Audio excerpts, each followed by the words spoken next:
la foi est une ferme assurance des choses qu'on espère. Suivez-moi très bien. La foi est une ferme assurance des choses qu'on espère. Et une démonstration de celles qu'on ne voit pas. Je répète, la foi est une ferme assurance des choses qu'on espère. Et une démonstration de celles qu'on ne voit pas. Ça veut dire quoi? Ça veut dire que la foi a deux piliers. Le premier pilier de la foi, c'est une ferme assurance. On est sûr, on est ferme que ce qu'on veut là, on va l'avoir. Le deuxième pilier, c'est la démonstration. Ça veut dire notre assurance ne doit pas rester seulement assurance. Suivez-moi ici, s'il vous plaît. Notre assurance ne doit pas rester seulement assurance, mais doit être démontrée par des œuvres et par des actions. C'est pourquoi dans Jacques, il est écrit, si ta foi n'a pas d'œuvre, ta foi est morte. Parce qu'une foi qui ne passe pas à l'action ne peut pas produire des résultats. Ça, c'est ce que Hébreu dit. Mais l'erreur des chrétiens, c'est ce que Hébreu dit. Parce que Hébreu 11, verset 1, explique ce que c'est que la foi. Mais Hébreu 11, verset 1, ne dit pas d'où vient la foi. Parce que vous ne pourrez pas manifester quelque chose qui est absent. Amen. Est-ce que vous comprenez? Vous ne pouvez pas manifester une chose qui n'est pas là. Je prends l'exemple. Je viens vers toi. Et puis je te dis, c'est quoi la sauce arachide? La sauce arachide, c'est un mélange de pâte d'arachide avec oignon, avec tomate, avec hardi, le tout fait bouillir. C'est ça qui est la sauce arachide. Mais tu ne peux pas faire la sauce arachide si les ingrédients de la sauce là ne sont pas là. Hébreu 11 explique ce que c'est que la foi. Mais Hébreu 11 n'explique pas d'où va venir la foi.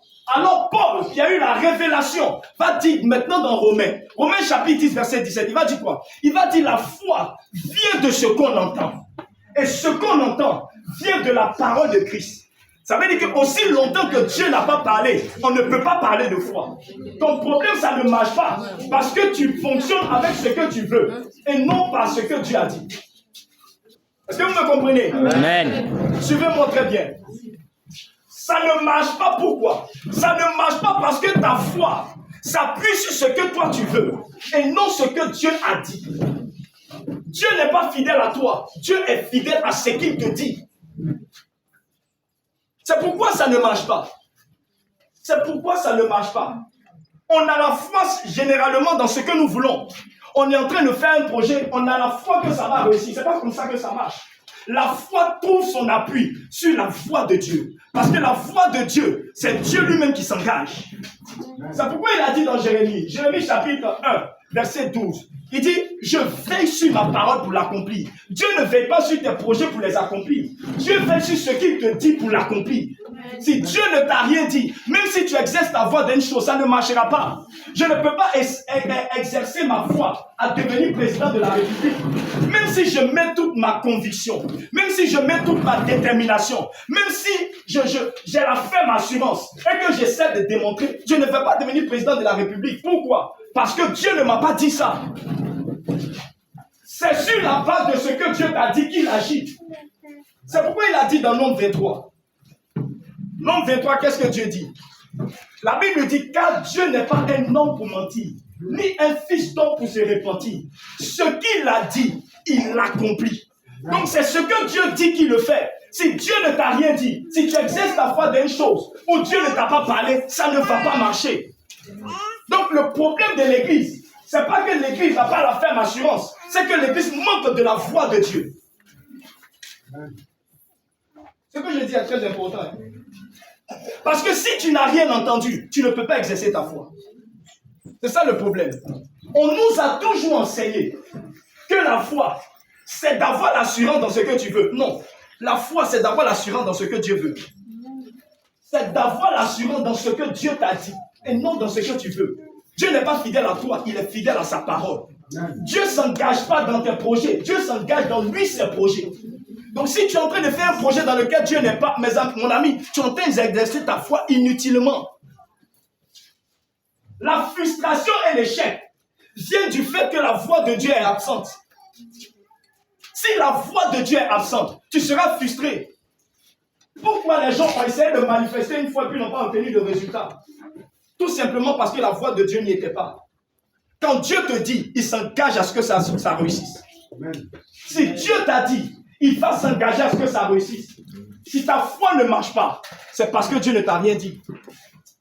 Je dis souvent à ceux avec qui je parle, si Dieu ne t'a rien dit, reste là. Peu importe ce que les gens m'ont dit. Mais si Dieu t'a parlé, vas-y.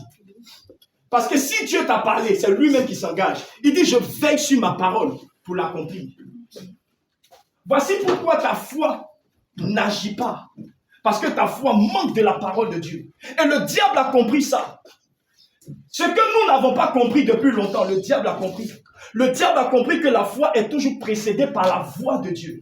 Et ce qu'il fait, c'est quoi? C'est de te priver d'entendre Dieu. Amen. C'est de te priver d'entendre Dieu. Parce que si seulement tu peux entendre Dieu, tu peux vivre le surnaturel. Amen. C'est pourquoi quand vous lisez la Bible, surtout dans l'Ancien Testament, vous allez vous rendre compte d'une chose. C'est que à chaque fois que Dieu voulait faire quelque chose, avant qu'il le fasse, il suscitait un prophète qui allait venir annoncer le projet. Et le prophète allait venir, ainsi par l'Éternel, je ferai ceci, je ferai cela. C'est comme si la main de Dieu qui agit tire sa source dans sa voix qui retentit. Tenez-moi, mais ce que je suis en train de dire me bénit. Mais c'est pas si tu comprends. Amen, amen. C'est comme si la main de Dieu qui doit agir va tirer sa source sur sa voix qui l'a précédée. Aussi longtemps que Dieu ne parle pas, sa main n'agit pas. Si tu t'es privé de la voix de Dieu, tu es aussi privé de sa main. Il dit ce que sa bouche dit, sa main l'accomplit. Donc si sa bouche n'a pas dit, sa main ne va pas l'accomplir. Même si tu penses que c'est bon pour toi. C'est pourquoi beaucoup de chrétiens sont découragés. Beaucoup de chrétiens pleurent. Depuis là, il y a tant Dieu n'a rien fait. On m'a dit d'avoir la foi, j'ai eu la foi. On m'a dit de s'aimer, j'ai s'aimé. On m'a dit de jeûner, j'ai jeûné. On m'a dit de prier, j'ai prié. Mais malgré tout ça, rien. Mais qu'est-ce que Dieu t'a dit? Qu'est-ce que Dieu t'a dit?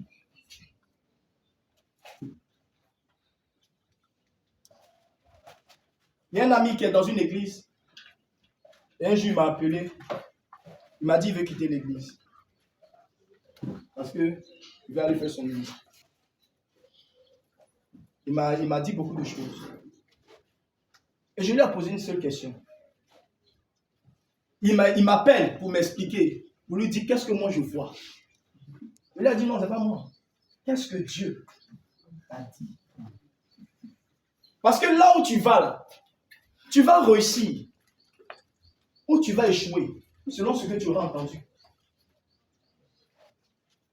Qu'est-ce que Dieu t'a dit? Tu es découragé parce que tu t'es engagé dans une chose que Dieu ne t'a pas dit. Et le diable est en train de nous détruire parce qu'il nous prive d'entendre Dieu. La consécration a quitté l'église pour laisser place à la distraction. Quelqu'un qui est distrait ne peut pas entendre Dieu. Je répète, quelqu'un qui est distrait ne peut pas entendre Dieu. Or, si tu ne peux pas entendre Dieu, tu n'as pas d'avenir. Parce que la voix de Dieu est ce qui vient tracer le chemin. La consécration a quitté l'église. Les chrétiens sont distraits. Le diable a inventé tout un tas de systèmes pour nous empêcher de nous consacrer. WhatsApp, Facebook, Twitter, Instagram, No News, Novelas. Est-ce que je suis en train de dire que ces choses sont mauvaises? Non. Mais je me rends compte que ces choses nous ont éloignés de la consécration. De moins en moins, le surnaturel se produit. Parce que de moins en moins de personnes sont consacrées. C'est dans la consécration que tu peux entendre Dieu te parler. Et c'est sur la base de ce que Dieu t'aura dit que tu pourras exercer ta foi. Et parce que tu auras exercé ta foi, alors tu pourras vivre l'impossible. Mais combien de personnes entendent Dieu? Combien de chrétiens peuvent entendre Dieu? Sur toute une année. Sur toute une année, on est capable d'entendre Dieu. Mais sur quoi tu vas exercer ta foi? La foi, ce n'est pas l'espérance. Non. La foi, ce n'est pas l'espérance. La foi vient parce que Dieu t'a parlé. Parce que Dieu t'a parlé. Et c'est la raison pour laquelle vous allez voir, ce combat-là n'a pas commencé aujourd'hui. Depuis la nuit des temps, tous ceux qui parlent de la part de Dieu sont combattus. Parce que la voix de Dieu précède les exploits. La voix de Dieu précède les grands changements. C'est pourquoi tous ceux qui parlent de la part de Dieu, vous lisez la Bible, vous allez vous rendre compte que tous les prophètes ont été tués, mis en prison, empêchés de parler. Et ce combat-là continue jusqu'à aujourd'hui. Il y a un système diabolique qui veut empêcher les gens de parler de la part de Dieu. Il y a un combat qui se fait, mais on ne sait pas que être privé de la voix de Dieu, c'est être privé des choses que Dieu nous a données. Dieu nous a donné le surnaturel. Dieu nous a donné les miracles. Dieu nous a donné les signes et les prodiges. Je ne comprends pas comment nous pouvons être dans l'admiration de voir ce que les féticheurs et les sorciers font. Aujourd'hui, les miracles sont devenus tellement rares que lorsqu'un homme de Dieu commence à opérer dans cette dimension, on doute de sa vraie conversion. Lorsqu'un homme de Dieu commence à opérer dans une certaine dimension, on se pose la question si sa relation avec Dieu. Pourquoi? Parce que l'Église est devenue étrangère au miracle. L'Église est devenue étrangère au surnaturel. Les choses surnaturelles sont comme laissées au diable. Et je crois que même le cœur de Dieu sait. Parce que les choses qui sont pour nous, on a tout laissé et on vit au naturel.